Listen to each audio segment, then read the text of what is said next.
Hello friends, मी भावना. माझ्या चॅनलमध्ये मी तुम्हा सर्वांचे मनापासून स्वागत करते. कसे आहात तुम्ही सर्व? आय होप तुम्ही सर्व आनंदात असाल. स्वामींच्या कृपेने तुमच्या सगळ्या चांगल्या इच्छा पूर्ण होत आजचा दिवस तुम्हाला खूप छान आणि आनंदाचा जाऊ.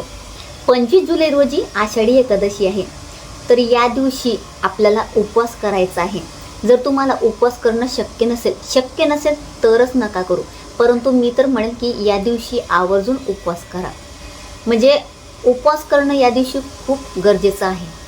आपल्याला या दिवशी उपवास केल्याने पुण्याची प्राप्ती होते. म्हणजे वर्षभरात आपल्या हातून जर एकादशीचं व्रत झालं नाही तर ही एकादशी जर आपण करून घेतली, हे व्रत केलं तर आपल्याला सगळ्या म्हणजे वर्षभरातल्या एकादशींचं पुण्याचं फळ मिळत असतं. तर एकादशीचं व्रत तुमच्याने होईल तर करा, नसेल करणार तरीसुद्धा एक मंत्र आहे. या मंत्राचा जप तुम्हाला उठल्याबरोबर करायचा आहे. इतका प्रभावशाली हा मंत्र आहे. खूप सुंदर मंत्र आहे. आपल्या गुरुमाऊलींनी आपल्याला हा मंत्र दिला आहे. जेव्हापासून गुरुमाऊलीने हा मंत्र दिला, मी सुद्धा एकादशीला म्हणजे फक्त आषाढी एकादशी आहे याच दिवशी सकाळी हा मंत्र म्हणायचा असं काही नाही. तुम्ही प्रत्येक एकादशीला हा मंत्र म्हणू शकता. इतका सुंदर आहे. तर हा मंत्र कोणता आहे आणि हा मंत्र आपल्याला कोणत्या वेळेला म्हणायचा आहे, कशा पद्धतीने, याबद्दलची संपूर्ण माहिती मी तुम्हाला आजच्या व्हिडिओमध्ये देणार आहे. जर तुम्ही माझ्या चॅनलमध्ये नवीन असणार आणि पहिल्यांदा हा व्हिडिओ बघत असणार, तुम्हाला हा व्हिडिओ आवडला तर व्हिडिओला एक लाईक नक्की करा. मंत्र कोणता आहे ते जास्त महत्त्वाचं आहे आणि सगळ्यात महत्त्वाचं म्हणजे तो मंत्र कोणाचा आहे. तर तो मंत्र आहे पांडुरंगाचा. पांडुरंग पांडुरंग.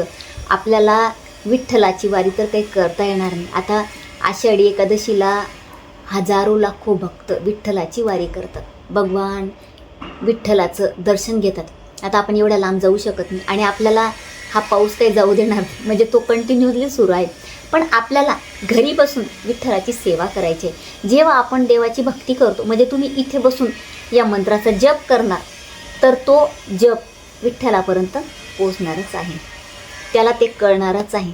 तर घरी बसूनच आपल्याला सुंदर अशी सेवा करायची आहे. बऱ्याचशा सेवा आहेत, तुळशी अर्चन करायचे, बऱ्याच गोष्टी करायच्या आहेत. आपल्या चॅनलवर खाली जाऊन तुम्ही बघू शकतात, व्हिडिओ आलेले आहेत. तर आता जो व्हिडिओ आहे आजचा तो म्हणजे पांडुरंगाचा मंत्र. अतिशय प्रभावशाली मंत्र आहे. इतका सुंदर आहे, फक्त थोडासा म्हणायला कठीण आहे. तुम्हाला वाटेल ताई किती कठीण मंत्र दिला तुम्ही, पण खूप सुंदर आहे आणि खूप प्रभावशाली आहे. आणि मनापासून जर आपण हा मंत्र म्हटला तर नक्कीच त्याचं फळ आपल्याला मिळणार आहे. आपण जेव्हा सेवा करतो ना तर त्याचं फळ आपल्याला मिळतच असतं. फक्त मनापासून ती सेवा व्हायला पाहिजे. फक्त मी तुम्हाला मंत्र दिला आणि तुम्ही तो म्हटला आणि तुम्हाला त्याचा रिझल्ट मिळेल असं होणार नाही. मी देण्यापेक्षा तुम्ही तो मनापासून मंत्र म्हटला की मला हा पांडुरंगाचा मंत्र म्हणायचा आहे मनापासून, तर तुम्ही तो मंत्र नक्कीच म्हणू शकता आणि त्याचं 100% फळ तुम्हाला मिळणार आहे. तर असा हा मंत्र आहे. आता मी तुम्हाला तो मंत्र म्हणून दाखवते. त्यानंतर तो मंत्र केव्हा म्हणायचा, किती वेळा म्हणायचा, कोणी म्हणायचा, हे सगळं मी तुम्हाला सांगते. महिलांचे जर मध्ये पिरियड्स आले तर काय करायचे ते पण मी सांगते. म्हणजे या दिवशी महिलांचे जर पिरियड्स आले तर सांगते. तर आता आधी मंत्र म्हणून दाखवते.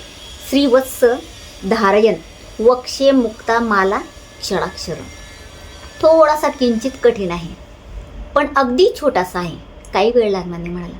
तर हा मंत्र कोणीही, म्हणजे तुमचे मुलं असतील, तुम्ही, तुमचे मिस्टर, अगदी कोणीही हा मंत्र म्हणू शकतं. तर सकाळी छानपैकी उठल्यानंतर तुम्ही बेडवर सुद्धा हा मंत्र म्हणू शकतात. असं काही बंधन नाही की आंघोळ करावी लागेल, मला सगळं काही करावं लागेल. तर उठल्यावर बेडवर बसून तुम्ही हा मंत्र म्हणू शकतात. बेडवर बसायचं आणि डोळे बंद करायचं, पांडुरंगाचं ध्यान करायचं. समोर भगवान विष्णू येतील, तुमच्या पांडुरंग येईल, विठ्ठल दिसतील, म्हणजे कोणी तुम्हाला दिसेल, दर्शन होईल तुम्हाला देवाचं. तर छानपैकी डोळे बंद करायचे आणि स्मरण करायचं देवाचं आणि त्यानंतर हा मंत्र म्हणायचा आहे तुम्हाला. आता हा मंत्र किती वेळा म्हणायचा, तर हा मंत्र तुम्ही 1 वेळा म्हणू शकता. म्हणजे बेडवरून उठल्यावर तुम्ही 1 वेळा सुद्धा म्हणू शकता. 11 वेळा म्हणा, 16 वेळा म्हणा, 108 वेळा म्हणा. आता यानंतर तुम्हाला जर शक्य असेल तर तुम्ही हा मंत्र 108 वेळा म्हणजे याचा 1 माळ जप करू शकता. फक्त एकादशीला. आता म्हणू नका ताई एवढा मोठा मंत्र आम्ही 1 माळ जप करायचा का? काही वेळ लागणार नाही. एक दिवस हा भगवान विष्णूंचा आहे, माझा नाही. हा विचार करायचा. मी आज काहीही करून हा मंत्र म्हणणार, भगवान विष्णूंची सेवा करणारच. हा विचार जर तुम्ही डोक्यात आणला, तुम्हाला वेळसुद्धा मिळेल आणि तुमच्याने तो मंत्र एक माळ जप होणार सुद्धा आहे. तुळशीची माळ घ्यायची छान आणि त्यावर हा मंत्र म्हणायचा. एक दिवस आपल्या देवासाठी ठेवायचा, राखून ठेवायचा. त्या दिवशी काम आहे आणि मला जमणार नाही, हे करायचं नाही.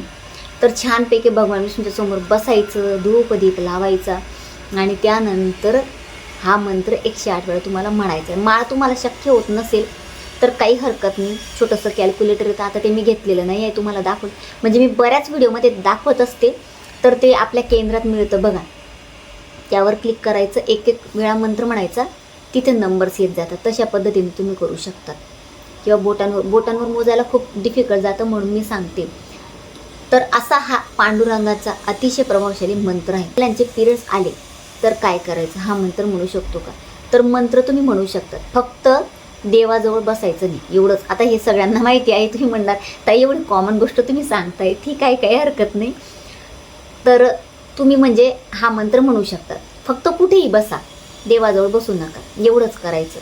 कारण मंत्र आपण महाराजांचं सुद्धा बघा, जप आपण नामस्मरण करत असतो दिवसभर, तर पिरियड्सच्या वेळेला सुद्धा करतो. बऱ्याच जणांना असं वाटत असेल की ताई आम्ही पिरियड्समध्ये करत नाही, असं वाटतं. पण असा विचार करू नका. मी तरी हा विचार करत नाही की माझे पिरियड्स आले, आता मी बापरे स्वामींचं नाव कसं घेणार, माझं तर दिवसभर स्वामींचं नामस्मरण मी करत असते. तर हा विचार करायचा नाही, देव आपल्याला काही शिक्षा देत नाही. तुम्ही दिवसभर हा मंत्र म्हणू शकतात. आता हा मंत्र म्हणायला जड आहे, तर काय करायचं, किचन ओटा असतो ना आपला, तिथे तुम्ही असं चिटकवू शकतात. म्हणजे एका पेजवर लिहायचं आणि चिटकवून द्यायचं, बस वाचत राहायचं आणि तो मंत्र म्हणत राहायचं. सेवा करणं गरजेचं आहे, विचार करायचा नाही, डोक्याला ताप द्यायचा नाही की माझ्याने कसं होईल, काय होईल. आणि या दिवशी सगळ्यांनी नियम पाळायचे आहेत, मांसाहार वगैरे करायचं नाही. आता एकदम कॉमन गोष्ट आहे, परंतु सांगावं लागतं, बाहेर जाऊन माणसं खातात म्हणून सांगते. तर सगळ्यांना सांगा की मांसाहार करू नका, शक्य होईल तर उपवास नक्की करा आणि दिवसभर सेवा करा. बस हा दिवस सेवेसाठी आहे, भगवान विष्णूंच्या, श्रीहरी विठ्ठलाच्या सेवेसाठी आहे.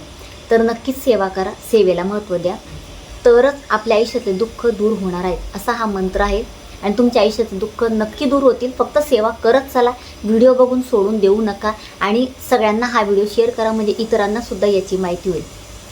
तर अतिशय छोटीशी माहिती ती जी मला तुम्हाला द्यायची होती. जर तुम्हाला माझा आजचा व्हिडिओ आवडला असेल तर व्हिडिओला लाईक, शेअर, चॅनलला सबस्क्राईब आणि आपल्या भावनाज लाईफस्टाईल फेसबुक पेजला आणि इंस्टाग्राम पेजला फॉलो नक्की करा. आणि कमेंटमध्ये श्री हरी विठ्ठल, जय हरी विठ्ठल नक्की लिहा. पुन्हा भेटूया अशाच एका नवीन व्हिडिओसोबत. तोपर्यंत सर्वांना श्री स्वामी समर्थ.